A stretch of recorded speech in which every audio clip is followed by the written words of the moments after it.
Hello, my name is Joan Bruno, and I was born in Lenox and I live there now. I've always been fascinated with the beautiful mansions and elegant lifestyle of the people that lived in Lenox before my own time. Over the course of my career, I've worked at the beautiful mansion called Bellefontaine, which is now the Canyon Ranch. And then I went to work at Blantyre, the magnificent Relais Chateau resort run by Anne Brown. Anne Brown was one of my most important mentors in my life. She knew everything, her exquisite taste, her amazing knowledge and everything that she could share, she shared with all of us so that we could make that place the best resort in the entire world. After I worked at Blantyre, I started to volunteer at Ventford Hall, the magnificent home of Sarah Morgan. And when I was there, I began to explore those little details of the mansions that are so fascinating. The attics, the servants' stairwells, the hidden doorways in the basement, all of the ways that the whole process came together was so Downton Abbey. Ventford Hall is a magnificent estate. And it was Kelly Blau, the magnificent docent there, who first taught me how to tell stories that might interest people. And from Ventford Hall, I went on to become a docent at Edith Wharton's magnificent estate, the Mount, one of the most popular destinations in the Berkshires, earning rave reviews because it's just so glorious. I mean, one time my son said to me, Mom, would you ever work at a place that is not a mansion? It just seems to be my particular interest. And I've written many, many articles about the beautiful mansions, the architects, and the Gilded Age in general in Lenox. But now with this television series that I'm going to begin to show on the cable television, I'm going to focus on the characters because I think their stories are a little more interesting. And I can always connect them to their beautiful homes and show the beautiful homes on the television screen while I try to describe the details and intimate life of these wonderful and fascinating people, the movers and shakers of the world, and people who have made a real difference. These stories are well worth listening to, I hope, and will fascinate people. I know that the people that watch the cable network here are the very movers and shakers, say, of our local community. And I really appreciate all of their support because I've earned so much over the years. And so, even though it might seem a little forward of me to put myself out there as the storyteller of the Gilded Age in Lenox, it's just something that I enjoy and I want to share it with you. So I hope you enjoy the first show, which brings us into the Gilded Age by introducing us to two stalwarts of Lenox society. First, Catharine Sedgwick, and then Fanny Kemble. Okay, well, that whole presentation on, it, well, anyway, I'm going to begin with Catharine Sedgwick, the story of Catharine Sedgwick. The intimacy between the two towns of Lenox and Stockbridge, based upon their proximity and their individual fame, has led to many comparisons over the years. In the case of one famous citizen of both towns, Catharine Sedgwick, perhaps the greater claim belongs to Stockbridge, which quite correctly claims her as one of their own. She was born in Stockbridge in 1789 and is also buried in the famous Sedgwick Pie section of the town cemetery. However, this woman has had a significant influence upon Lennox, creating an atmosphere of welcome to culture and society which had been missing before she had entered the scene. Catherine's father was the well-known lawyer Theodore Sedgwick, who defended Mum Elizabeth Bett in her fight for freedom from slavery. After his success in court, Mum Bett won her freedom and went to work for the Sedgwick family. In that position, she had a great influence upon the raising of young Catherine. Catherine was remarkably liberal. Catherine was remarkably liberal for a woman of her day. Her first novel, A New England Tale, exposed the religious intolerance of Puritan New England in which she was raised and against which she rebelled. Her third novel, Hope Leslie, tackled the theme of the frustration of the Native Americans. In her final novel, Married or Unmarried, she tackled the subject of feminism as it was understood in her day. It was Catherine's belief that if marriage would not lead to happiness, and if the woman had the talent to support herself, she should remain single. Then the latter would be the best choice, etc. I think that's not well done. Catherine lived what she believed, never marrying and writing pamphlets, articles, and novels to earn her keep. Catherine wrote about slavery, establishing herself as an abolitionist in a well-publicized pamphlet, Slavery in Massachusetts. She really hit all the correct liberal keys, yet lived very conservatively, never marrying, opening a successful school. She formed friendships with the famous writers and artists of the day. There can be no wonder that her orbit was the one that drew interesting and introspective people into her sphere of influence.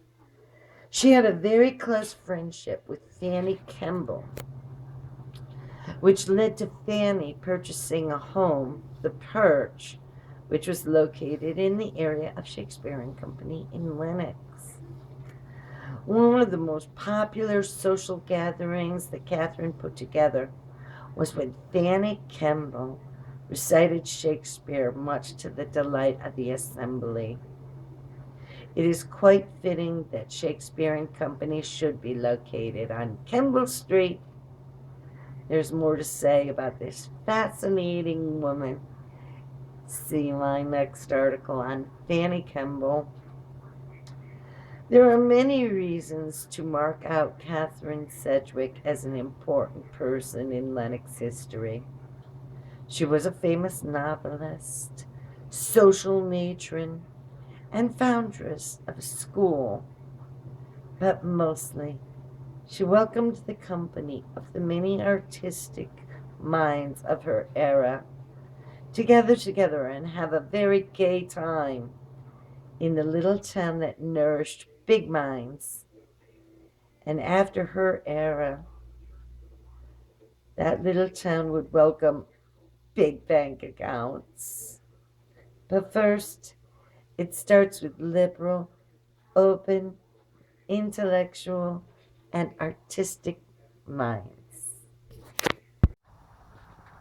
Now, I want to tell you the story of Fanny Campbell with a bit of a twist. I would ask you to imagine Fanny as a tragic heroine in a tale long and twisted, taking her on a journey from triumph to tragedy and back again. Fanny Kemble was possibly the most romantic woman ever to have lived in Lenox. As her story unfolds, the ending is one that Fanny would have to write for herself. The actress and author Fanny Kemble first came to Lenox in 1832 when she was just 23 years old.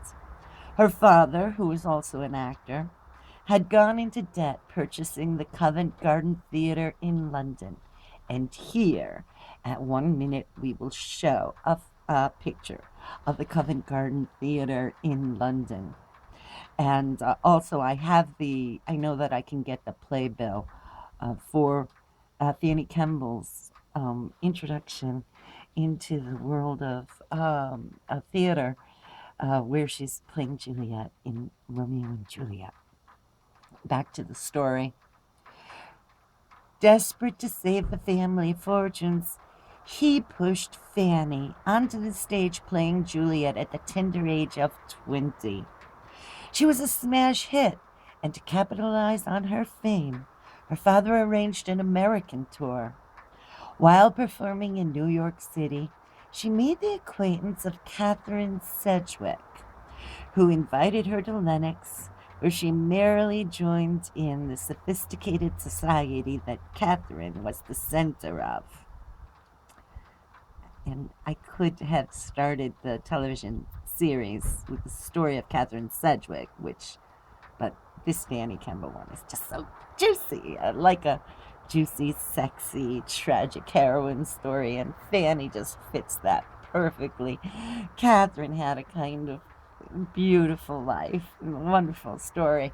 But anyway, we should know who Catharine Sedgwick is. We are from Lenox, and but it was Catharine Sedgwick that introduced Fanny to Lenox.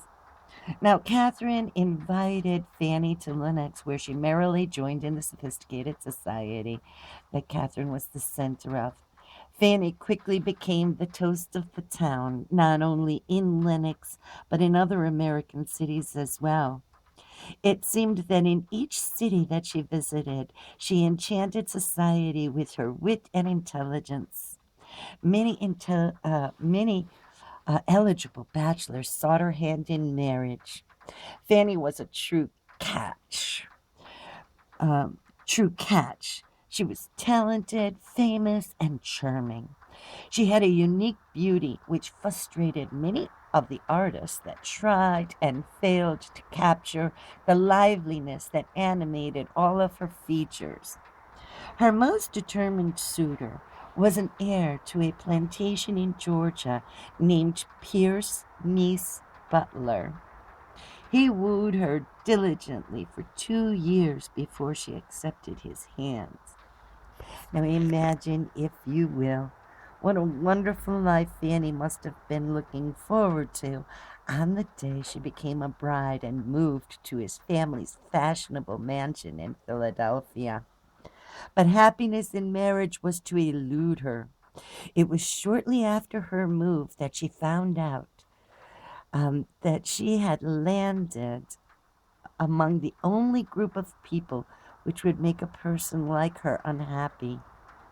Shortly after she took her vows, Fanny realized that her husband understood the word obey to mean that she was now under his direction.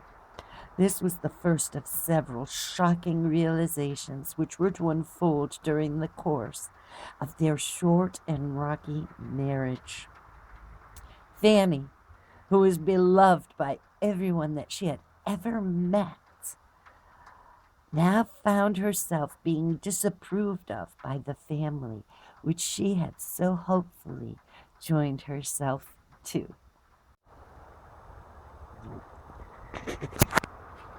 We have come to the part of the story where the young beauty has fallen deeply in love with an enigmatic and charming man. His family had deep roots in Philadelphia society and maintained a stately home there. She moves from her home into his sphere of influence. Once settled into the cold rooms of the elegant mansion, it becomes clear to the heroine that her independent thinking, her intelligence, and her talent are undervalued. She becomes isolated from her former friends and begins to find her situation intolerable.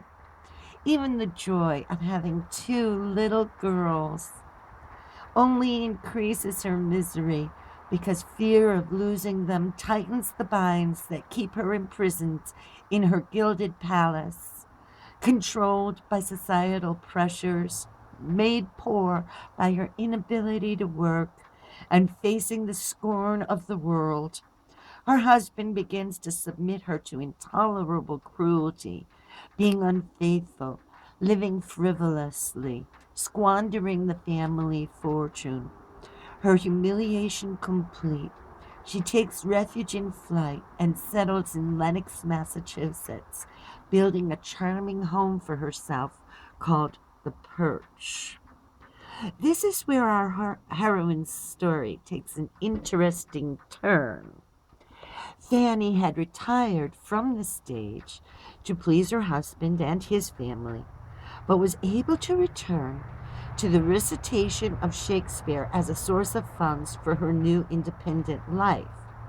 But this was not her only talent, for Fanny Kemble was a writer, and the story that she had to tell was a very important one. Fanny's friendship with Catharine Sedgwick had led to another close friendship with Catharine's sister-in-law, Elizabeth. While Fanny was enduring her life in Philadelphia and later at the plantation in Georgia, she kept up a regular correspondence with Elizabeth. She described her isolation and unhappiness in openness and detail. These letters, along with the journals that she kept, were to become the basis of her most important literary work called Journal of a Residence on a Georgia Plantation. In this book, Fanny described her life when she left the family home in Philadelphia for the plantation in Georgia. Important and horrible details about the misery of the slaves, the lives of the slaves, were exposed to her. She was the first person to reveal, through first-hand evidence, the system of concubinage, describing having met many female slaves who had tried to please the master by having many children. She recorded the shocking infant mortality rate amongst the slaves. She described the cruelty of forcing the mothers to return to work in the fields after 3 weeks of giving birth. The publication of Fanny's book hit the Free States by storm. It was read in the House of Commons in England, which may have led to British neutrality during the American Civil War. This neutrality was vital to the North's ultimate success, and indeed, I think it should be credited as having shortened the duration of that terrible war.